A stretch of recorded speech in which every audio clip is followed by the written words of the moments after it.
Hello everyone, I'm back. I haven't done a video on YouTube in quite some time, especially not a tarot video. I'm just gonna light one of these Palo Santo matches real quick.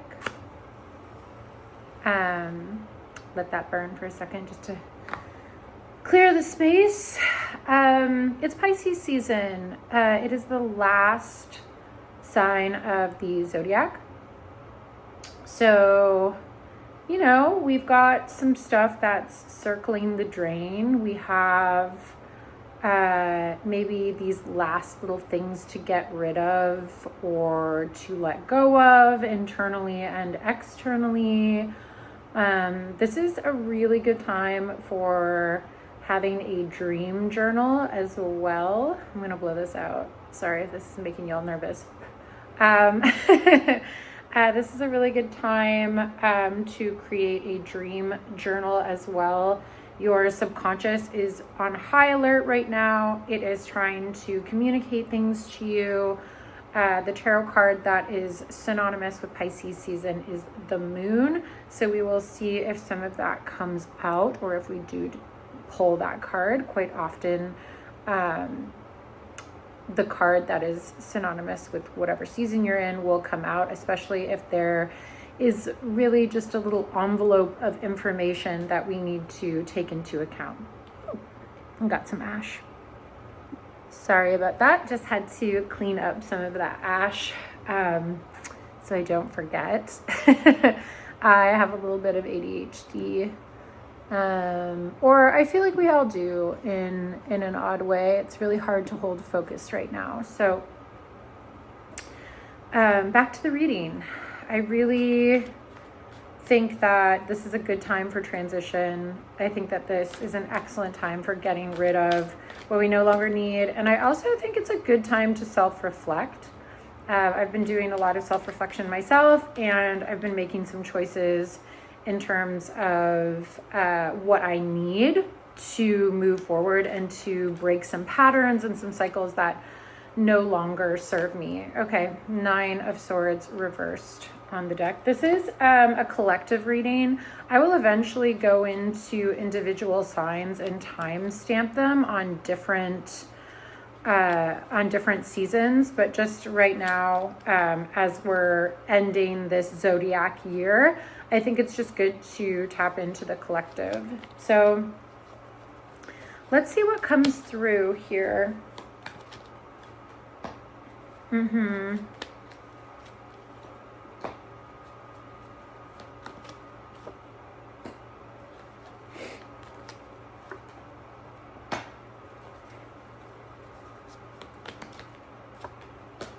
Wow, didn't I call it? Did I not call it? I love it. Sometimes it really be like that. Oh, we have some heavy hitters in this spread collective. No need to fret though. This is necessary in order for us to transition to something bigger, brighter, more balanced. I'm going to talk about the 9 of Swords reversed here. And this 9 of Swords is really about tapping into where your mind goes when uncertainty is at the forefront of everything. Where does your mind go? What are you ruminating on? What could you be focused on instead of all of the things that are uncertain? In this card, it's really interesting to see the imagery. There's a bunch of flowers and a bunch of astrological signs knit into this quilt here. And, as you can see, there's also 2 people that are engraved on this bed. So we might be worried about our interpersonal relationships. We might be worried about conflict. We might be worried about the fact that maybe we'll have to let go of some of our comforts. Maybe we'll have to exit some of our comfort zone. And while some of these things might be true, some of them might not. And you might just be pulling things into a worst case scenario type of aspect here. because the Nine of Swords is really just, especially reversed, is an invitation for you to let go of those worries and to start focusing on this so-called bed of roses that you are lying upon.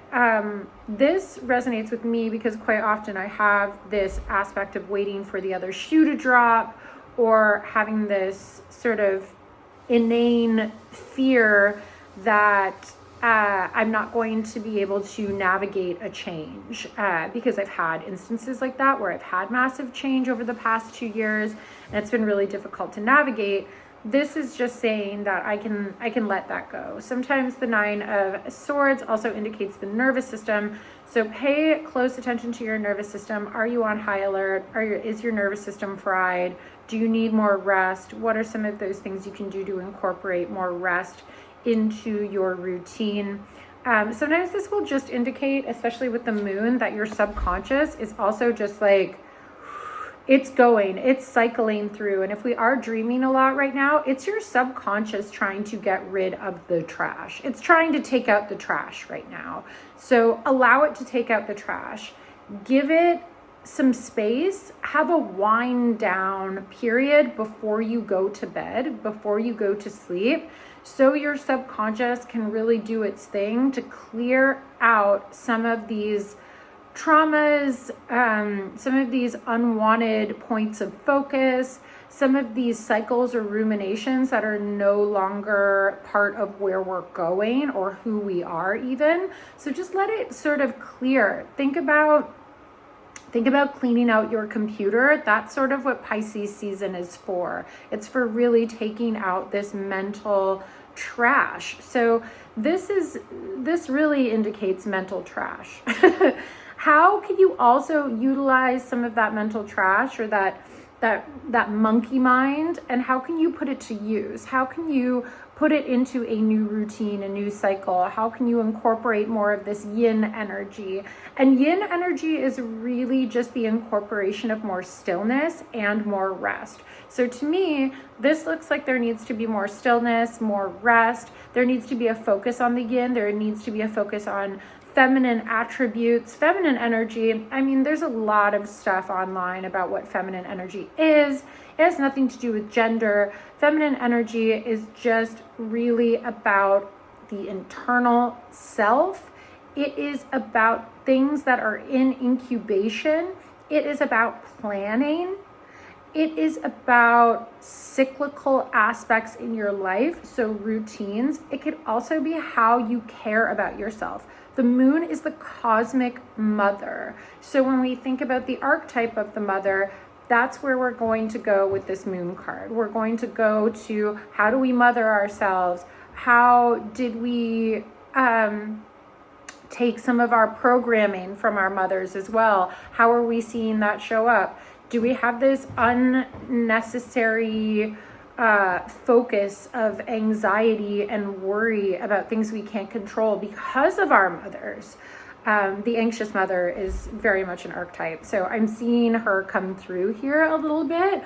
So taking into account how the anxious mother archetype might affect us and what we've learned from that.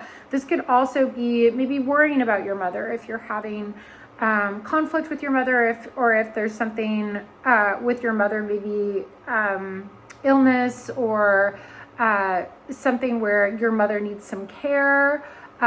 This could also be things that are hidden below the surface as well. So there might be some things that are coming to light at this point in time. And some of this information might be a little bit unsettling, or you are being called to change something about your routine because of this information. This could be health. So if you're getting any sort of like info about your health, this might be a good time to get blood work done, to sort of check in with your eating habits, your sleep habits, your exercise habits, and whether or not those habits are working for you. So this is sort of the message I'm getting about these two cards. And we're going to go in a little bit deeper about the moon and the Nine of Swords reversed as well. But I will say that, there is some information that you're not privy to yet. So we have this Page of Swords as well. And you can see all of these birds sort of circling above their head here with this sword. They don't know what to cut and what to keep. They don't know what to execute right now. They're not necessarily sure about their path. They know they have a specific focus in mind, but they don't know how to execute it quite yet. And that means that you just need more information, okay? The pages are very green. They are the students of the tarot. So this indicates that you might need more info to gain more clarity about where you're going, or you might need more clarity in terms of why you're choosing this path in the first place. Is it a path that you want to choose, or is it a path that your mother laid out for you? This is just, you know, there are some things that are cycling around in the subconscious that we just need to become aware of. There is some awareness that needs to happen over the course of Pisces season. So I suggest doing a deep dive, getting plenty of rest, reflecting on where your mind goes when you feel out of control, and instigating some more balance, because as far as balance goes, we have the ultimate balance card here. This is the Two of Pentacles. In the Thoth tarot, or Thoth, however you want to pronounce it, potato, potato, this Two of Pentacles has a little word on the card that says change. So yes, things in Pisces season are subject to change. You are going to have to learn about the ins and outs of the material world. Finances. You're going to have to learn how to better balance your finances. You're going to have to learn how to better balance your work, home life. You're going to have to learn to better balance your work and health life. So there seems to be a greater balance that needs to happen, and you might need more information before you can actually make that balance work. What I am getting here is that by, you know, late April, early May, you will be fine. The balance will be instilled. I think that this is a really big wiggle period where you're going to have to go into the pantry and try a bunch of things to see which ones really fit, which ones are really the proper routines for you. And maybe even this deals with workflow. Maybe your workflow will change. Maybe you need to change your workflow. I know I do. I need to change the way I'm working because I have new jobs. I have new creations that I want to create. So this really is about instilling new cycles and new patterns, and really figuring out which are the ones that no longer need your focus, okay? And sometimes this might be deeper than you think. So over the past 2 years, because Saturn has been in Pisces, it's moving into Aries very shortly in the next couple of months, I think at the end of April or something like that. This spring, it's moving, it's shifting. So Saturn has been in Pisces for the past 2 years, approximately, depending on your chart. And Saturn is restrictive. It shows you boundaries. It shows you when things no longer align. It shows you when things are no longer useful. So now we're coming to that crux, that breaking point of, oh my God, this is no longer useful. Like how, like I can't function like this anymore. So things are going to change. And it's best if you take a hands-on approach instead of just allowing it to change naturally, because, you know, and it's better to be hands-on than it is to be forced into something. Always, I say, a prevention is always better than a cure. So I'm saying here to be very, very alert about what your subconscious is telling you and how to navigate that. How to navigate that with some groundedness, not in an impulsive way, because this Page of Swords can be quite impulsive. So make sure you do your research before you leap.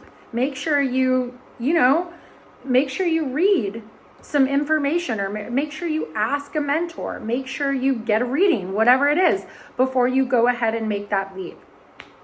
If you are looking to get a reading, if you are looking to get a deep dive on your personal chart and your personal microcosm through the tarot, please feel free to go to my site, hallofvisions.com. I'll put the link in the bio, or in the comment section, the little thing down there in the info section.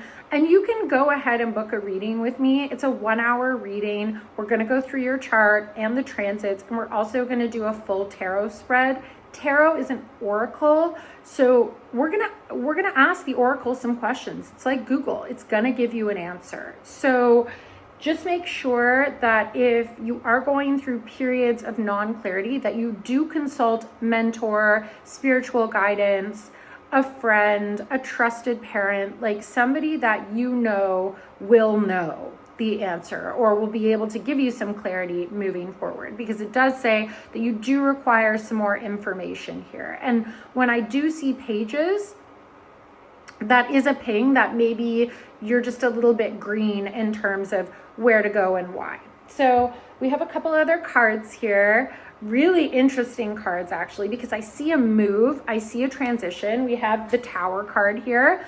And whenever people get the tower card, they're like they freak out. And this is just, there's no need to freak out. A lot of the times this means that you might be moving. This might be a move that causes a shift for you mentally for the better. Because if you take that move now and you reconstruct now, in the summer, 6 of Cups, you're going to be completely aligned with the people, places, things, activities that you want to be doing. It's going to make you feel full and emotionally balanced. So this is big, like Saturn and Aries energy. This is a big shift to more of our personal authenticity, because that's what we want. The last 2 years, we were flipping and flopping about what that authenticity actually is.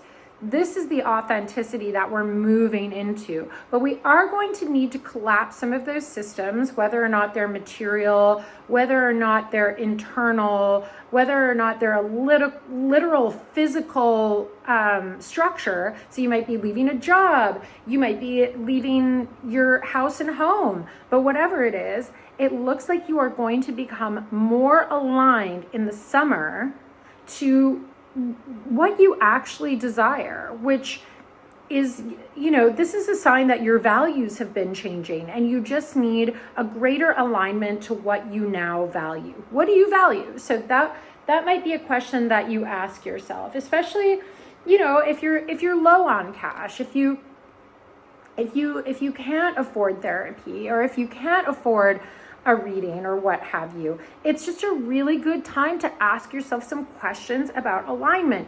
You could even use a Google prompt, like, how do I know that I'm in alignment with what I'm doing in life?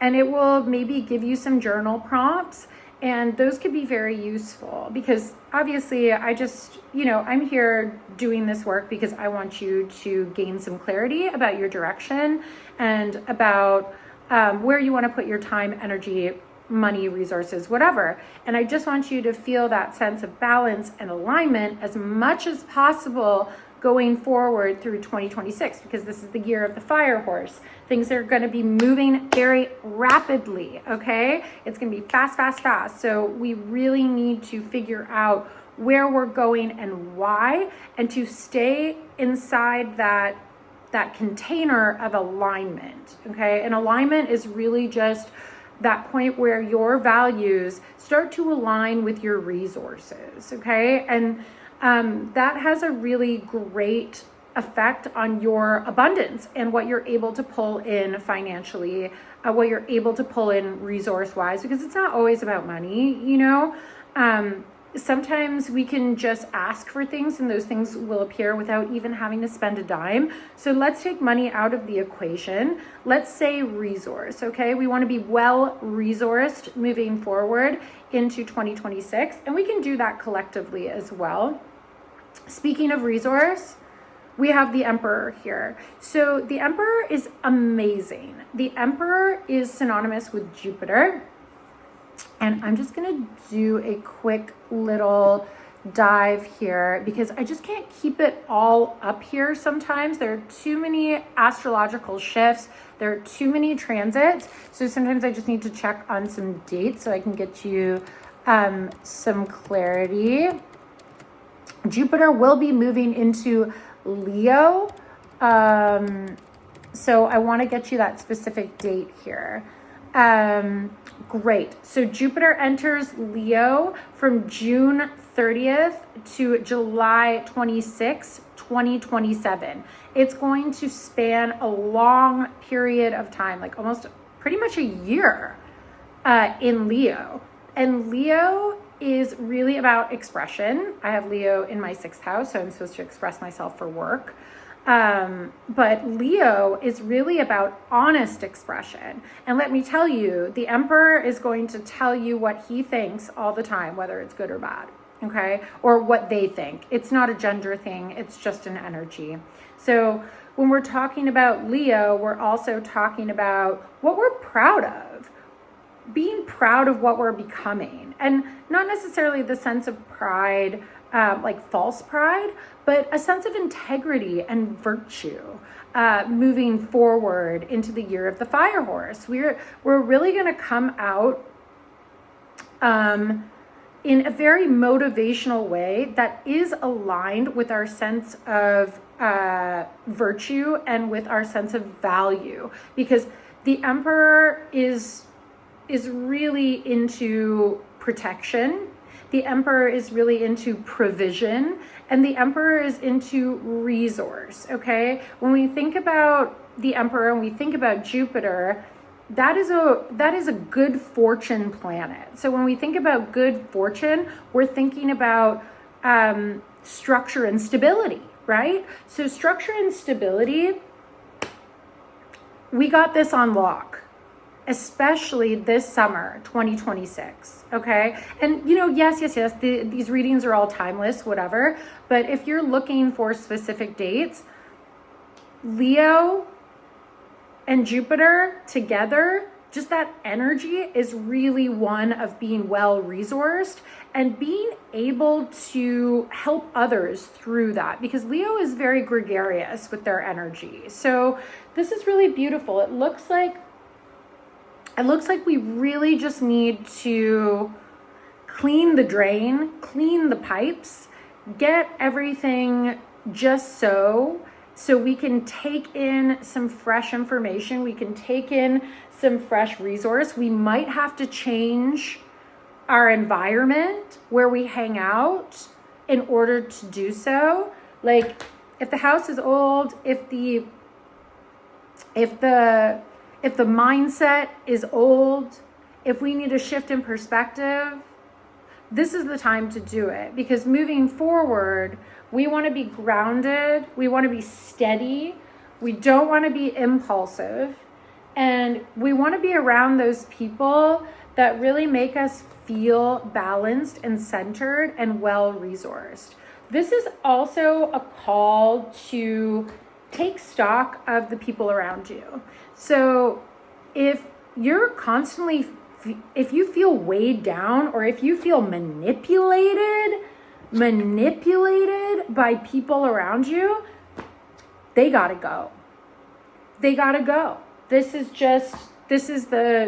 the tea. They gotta go. If you feel manipulated, if you feel like something ain't quite right, if you can feel it in your gut that maybe there's something below the surface that this person is not telling you or they're not expressing to you, if they have spoken bad on somebody else's name to you, you best believe that they're doing it to other people about you. That's all I gotta say about that. So I want you to take that information. I want you to I don't want you to do anything. You can do whatever you want. But I think that it's a really, really good time to do some of that self-reflection and really incorporate more of this steadiness into your routine take stock of your nervous system, let go of all of those patterns that no longer align with your values or your virtue, and start preparing for summer of 2026, because it's going to be amazing, especially late June, early July. So Cancer season, when Jupiter enters into Leo, it's going to be beautiful. All eyes on you. And everyone will experience this differently, because Leo is in a different house for everyone, except if you read like a specific type of whole sign. But I don't do that. But it might work for some people, I don't know. But when Jupiter enters into Leo for you, it depends on where Leo is in your chart. So go ahead, book a reading with me if you don't know that. I'm sure that there are countless apps or resources that are free online where you can just see where Leo is in your chart. But I always suggest to get a reading. I mean, I get read and I'm a reader, and it just gives you, some opportunity to ask some questions, to dive deeper, and to see what that specific house is connected to throughout the rest of your chart. So please do yourself a favor, book yourself a reading, or you can book Bestie a reading too. We have gift certificates that you can gift to other people. hallofvisions.com. I would love to see you. I would love to do a one-on-one reading.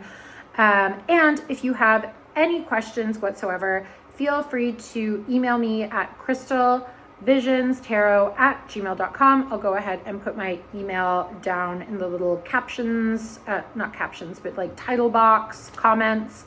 And if you have any questions, comments, please put them down below. If you know where Leo is in your chart, put that down below too. I want to know. Thank you so much for watching, and have a happy and prosperous Pisces season. Ciao.